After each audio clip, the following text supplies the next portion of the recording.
Tonight, we are looking at a man who has never served a single day in the military, whose closest version of combat experience was a self-directed rescue attempt into Afghanistan that never even made it in, stopped at multiple borders, while U.S. officials reportedly didn't even know his location, now sitting in front of a Senate committee claiming he has smelled war on a mission he cannot name in a place he refuses to identify, tied to an agency he won't disclose, inside a program so supposedly classified that no one else in the federal government can even verify it exists. And this is the individual being considered to lead the Department of Homeland Security. Senator Markwayne Mullin, Donald Trump's nominee to replace Kristi Noem as Secretary of Homeland Security, appeared before the Senate Homeland Security Committee for what should have been a routine confirmation hearing.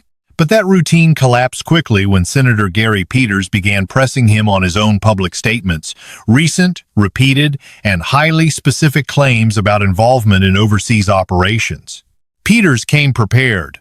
He cited Mullin's own podcast appearances, his Fox News interviews, and his statements within the Senate Republican Conference, each one suggesting participation in dangerous, undisclosed missions abroad. And then he did something that, up to this point, no one had forced Mullin to do. He asked him to account for those claims under oath. What you are about to watch is not clarification. It is the moment where "it's classified" stops working as a shield and the questions don't go away. It is a real-time breakdown of a story that cannot hold under scrutiny. Let's watch the hearing, and then we'll break down exactly where it falls apart. To this bill, and if they don't object, it immediately is passed. That's the procedure. So folks at home watching this, we have bills that will immediately pass and could pass today. We have put on the floor bills to fully fund TSA, and my Republican colleagues have objected. I heard all this support for TSA today, so I hope you tell your colleagues don't object to the TSA funding bill. Please don't do that. We could pass it today. God, that would be great. But we heard a lot of theater, all this stuff. FEMA, pass it today. Coast Guard, pass it today. CISA, cybersecurity, pass it today. So as the nominee for Homeland Security, I would hope you would tell your colleagues, boy, this is really important. Don't object to the bill that allows us to pay for this. Now, granted, the CBP and ICE are not in there because we are around negotiating about making sure that there are guardrails in place so that local or that federal agents have to abide by the same rules as local police. You know, when I go home and I say that, everybody says, really? They don't have to do that now? I'm like, no. But Republicans are going to hold TSA hostage. They're going to hold Coast Guard hostage. They're going to hold FEMA, CISA. They're going to hold it all hostage because they don't want to give any ground on making sure we just have common sense guidelines. We have a solution for that. Pass the bills for all of these other agencies. Pass them. They can happen today. We've tried for the last 2 weeks, and my Republican colleagues object. Don't object anymore. And then let's focus on trying to come together. And I appreciate your comments about how we come together. Let's come together and figure out how we put common sense guidelines in place for federal agents that are operating in our communities. You've expressed an interest in doing that today, and I take you at your word for that. So let's do that. But let's not make TSA a hostage in this whole thing. Let's pass the bills. We can do it. So I heard it. I heard HSI funding from one of my colleagues here. I want to be clear, HSI is funded because both CBP and ICE are fully funded because of the big bill that passed last year. So that funding isn't even in jeopardy. What's in jeopardy, we can fix today. All the things that are not being funded, we can fund today. And every single Democrat is for it. There's only one Republican, it only takes one Republican to object, and apparently that keeps happening. I'd talk to that one Republican and say, stop objecting to this. If you truly all believe in that, stop objecting to it. HSI is getting money now because of the big bill. But what's the problem with HSI? And I agree with my colleague with child exploitation. I'm going to be at the top of the list when it comes to making sure we're doing as much as we can to stop that. But unfortunately, this administration has actually transferred all those HSI people to immigration enforcement. They're not even doing what they were supposed to be doing. So I would hope if you are confirmed, you will bring those folks back to their role that my colleague says is so important, which I agree with. But why did the administration send him off to immigration work then? Apparently, the administration doesn't think is as important as my colleague. And I just want to wrap up here with questions that we had related to your bio. And the biography is important. And it's important that we fully understand how you're presenting yourself. And if there are any ambiguities, we want to work that out. On March 11th, I sent you a letter asking for information about any activity related to any special assignment, which you talked about here today, that you have been involved in. There was no exception for official travel or any of that. We just asked any of these special assignments that you have talked about.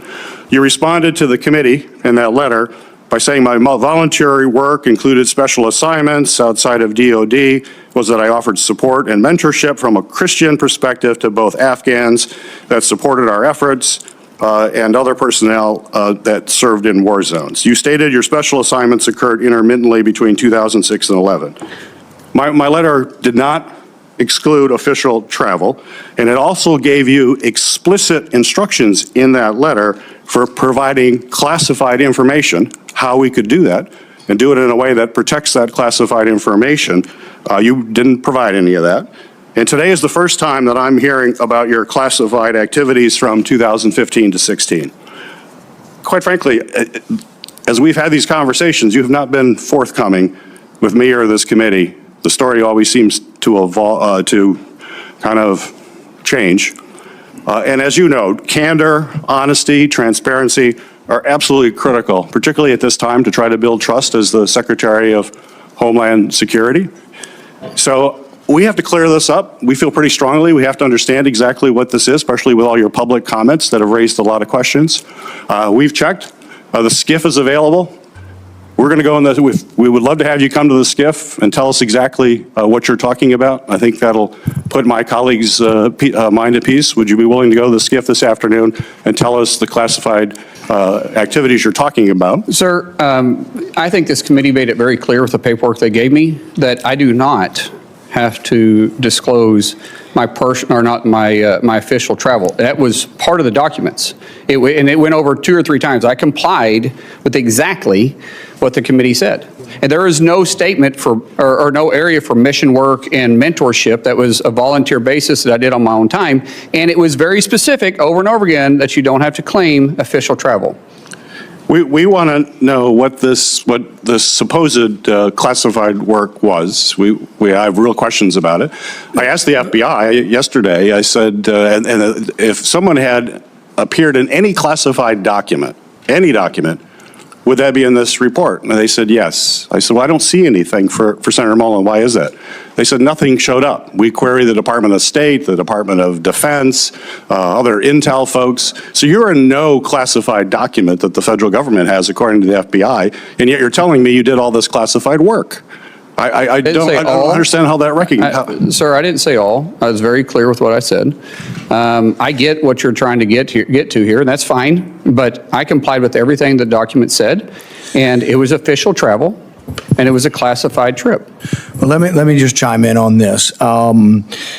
Okay, what you just watched has a very specific pattern, and your reaction to it is not accidental. What you are seeing is what happens when a narrative that works in interviews, podcasts, and friendly environments is suddenly forced into a setting where every word carries legal weight. And the moment that happens, the story doesn't just weaken, it begins to collapse in real time. But to understand why this is more serious than it initially appears, you have to start with what happened immediately after that hearing ended, because this did not stay inside that room. Senators from both parties requested a closed-door classified briefing inside a secure facility, a SCIF, before they were even willing to move forward with a vote. That alone tells you something broke. This was not routine anymore. So he goes into that classified setting. And when his own Republican ally, Oklahoma Senator James Lankford, walks out, the description of this so-called classified mission changes instantly. According to NBC News, Lankford explains it this way. It involved a whistleblower issue, someone reporting wrongdoing inside the government that happened to take place overseas. That is the entire explanation. Not a covert operation, not a deployment, not a combat-linked assignment, a whistleblower issue. Now here is where it starts to fracture, because Langford is then asked a very simple question. Was this actually classified by the government, or was it something else? And his answer matters. He says, as reported, that he would describe it more as a non-disclosure agreement than classified, and acknowledges those are two very different things. He even adds that the terms are being used loosely, and that Mullin himself may not have been careful in distinguishing between them. That is not a minor clarification. That is the core claim unraveling. Because under oath, Mullin told a Senate committee that this mission was classified, that senators needed high-level clearance to even hear about it. But now his own ally is saying it may not have been classified at all, just protected by a standard confidentiality agreement. And those are not interchangeable concepts. One is a government-controlled secrecy system tied to national security. The other is a contractual obligation used in private or administrative contexts. And this is where the first layer of contradiction becomes undeniable. The language shifted only after scrutiny increased. The classification claim held in public, but in a secure setting, it was reduced to something far less extraordinary. Now layer 2, and this is where the situation becomes significantly more serious. Because during the hearing itself, Senator Peters states on the record that multiple federal agencies were queried: the Department of State, the Department of Defense, and intelligence entities. And according to that record, Mullin does not appear in any classified government document. That statement is not disputed in the moment, and it is reinforced by the committee chair, Senator Rand Paul, who is not aligned politically with Peters on this issue. Paul adds something even more critical. He points out that Congress does not have the authority to classify missions, meaning the category being implied, a congressional classified mission with no agency sponsor, is not something that formally exists under U.S. law. There is no mechanism to verify it, no registry to check, no department responsible for it. So now the claim is not just unsupported, it is structurally untraceable. And here is the key escalation. When Mullin tells senators they need top-secret SCI clearance to understand this program, he cannot identify who would grant that clearance, what agency oversees it, or what the program is even called. That is not a classified program. That is a claim that cannot be tested. So what you are watching is not just inconsistency. It is a narrative that becomes less verifiable the closer scrutiny gets. And this pattern is not new. Axios reported that for years, Mullin has privately suggested to colleagues that he participated in dangerous security-related work in Middle Eastern war zones before entering Congress in 2012. But there is no public record supporting those claims. They do not appear in any of his 5 House campaigns or his Senate campaign in 2022, and yet, just weeks before this hearing on March 2nd of this year, he goes on Fox News and describes war in sensory detail. War is ugly. It smells bad. That is not vague language. That is experiential language. It implies presence. The Washington Post reported that he has been telling versions of this story privately for at least 5 years, and that most listeners would reasonably interpret it as first-hand combat exposure. But he never served in the military. His background before Congress was as a professional mixed martial arts fighter and a plumbing contractor. So now you have a second contradiction: detailed descriptions of combat experience without a verifiable record of participation. And then you add the Afghanistan incident, which becomes critical context. In August 2021, he attempts a self-initiated rescue effort into Taliban-controlled Afghanistan. The Pentagon denies his initial entry attempt through Greece. He then travels to Tajikistan, contacts the U.S. ambassador, and states he is carrying a large amount of cash, something that reportedly violated local law, and requests assistance entering the country. Officials refuse. The State Department publicly describes the situation as extremely dangerous. At one point, according to reporting, U.S. officials were unsure of his location, and the mission ends before it begins. So the only confirmed overseas operation on his record is one that never reached its objective. Now here is where the twist connects everything, and this is where the narrative goes beyond personal credibility into behavioral pattern. Because the same structure you just saw in the classified mission claim appears again in how he handled the deaths of Alex Pretty and Renee Good. Within hours of Pretty's death, he publicly labels him a deranged individual intent on causing maximum damage. That is a definitive conclusion issued before the investigation is complete, but later reporting complicates that narrative significantly. Pretty was a 37-year-old intensive care nurse at a VA hospital. He legally carried a firearm, confirmed by Minneapolis Police Chief Brian O'Hara.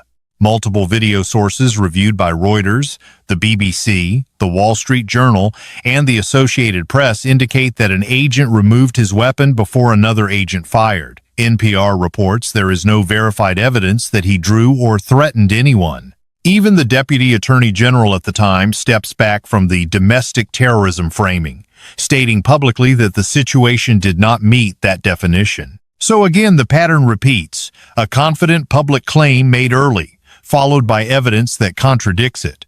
And Mullin acknowledges during the hearing that he spoke too quickly, that he should not have made that statement. But notice the structure: certainty first, correction later. Assertion before verification. Now apply that pattern to the role he is being nominated for. The Department of Homeland Security oversees more than 260,000 employees. It includes ICE, Customs and Border Protection, FEMA, the Secret Service, and the TSA. This is one of the most powerful domestic enforcement structures in the country, and it is currently under scrutiny. Since September 2025, NBC News reports that immigration officers have shot at least 13 people with at least 5 fatalities. The department has faced a partial shutdown since February 14th due to a funding standoff tied directly to these incidents. So the requirement here is not theoretical. The agency needs leadership that can operate under scrutiny, communicate accurately, and withhold judgment until facts are established. Instead, what this hearing suggests is a pattern of premature certainty followed by retroactive adjustment. And here is the institutional implication, the second layer that goes beyond the individual. Senator Rand Paul, the Republican chair, publicly states he considered canceling the committee vote due to what he heard. He confirms he received the same information from the FBI. He acknowledges he does not know how to verify a program with no name, no agency, and no contact point. That is not partisan criticism. That is structural concern from within the same party. And yet, the process continues. The vote is expected to proceed. The nomination is expected to advance. Because the underlying mechanism is not purely evaluative, it is political alignment. Mullin himself states under oath that his relationship with Trump is personal, that they speak often, that support during family difficulties formed that bond. So now the qualification structure becomes visible, not just policy alignment, but personal loyalty. And this is where the final conclusion forms. This is not about whether a mission was classified. It is about whether a claim can withstand verification. It is not about whether he smelled war. It is about whether statements made under oath align with evidence that can be independently confirmed. Because if they do not, then the issue is not the mission. It is the standard of truth being applied. And when that standard shifts depending on context, public interview versus sworn testimony, that is where oversight fails. The hearing revealed the inconsistencies. It placed them on record. But the system is now deciding whether those inconsistencies matter. And that decision will define what accountability actually means going forward. And here is the part that should stay with you after everything we just broke down. This is not ultimately about one statement, one hearing, or even one nominee. It is about the standard we accept when power is handed to someone who cannot keep their story consistent under the most basic level of scrutiny. Because if the truth changes depending on the setting, interview versus oath, camera versus committee, then accountability is no longer a process, it becomes optional. And once that line moves, it does not stop with one position or one agency. It becomes the operating model. What you saw here was not just a political moment. It was a stress test of whether facts still matter when they are inconvenient, and whether contradiction has consequences. That is the real story. If you found this breakdown valuable, take a second to like the video, subscribe for more forensic analysis, and let me know your thoughts below. Thanks for watching, and I will see you in the next one.